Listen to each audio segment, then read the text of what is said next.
जय माँ समली मुई बहुत भल अच्छे आशा करुचे आपण मैंने भी सब भले थे। काली आमर इठाने थिला भाई जुंता इटा दुर्गाष्टमी दिन कराहेसी सब बहन मैंने दिन सारा निर्जला उपास रखीसन भाईर मंगल लगी और संध्या के पड़ार सब बहन मैंने मिसिकी गोटे जगह दुर्गा देवी के पूजा करसन।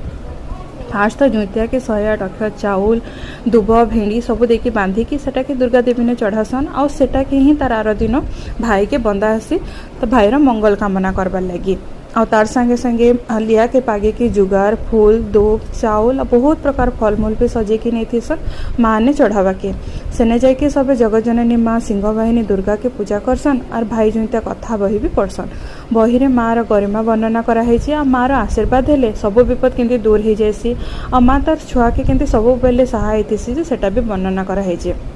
हाँ गोटे छंदरे तो गोटे बहुत बढ़िया स्टोरीटे भी अच्छे से स्टोरी काण अच्छी चल मैं कहूचे।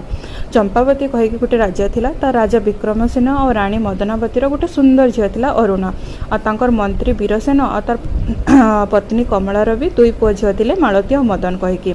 अरुणा मदन सुंदर दुहे दुही के बिहा पाके चाहूतेसन किंतु राजा जिते बेले जानसन मदन सुंदर के से मारपा के बहुत चेष्टा करसन हेले मार कृपारू सब प्रयास तांकर व्यर्थ हो जाएसी कारण मालती तार भाई मदन लगी अष्टमी दिन अष्टमी व्रत रखी और माँ कमला भी दुर्गा के उपासना करती।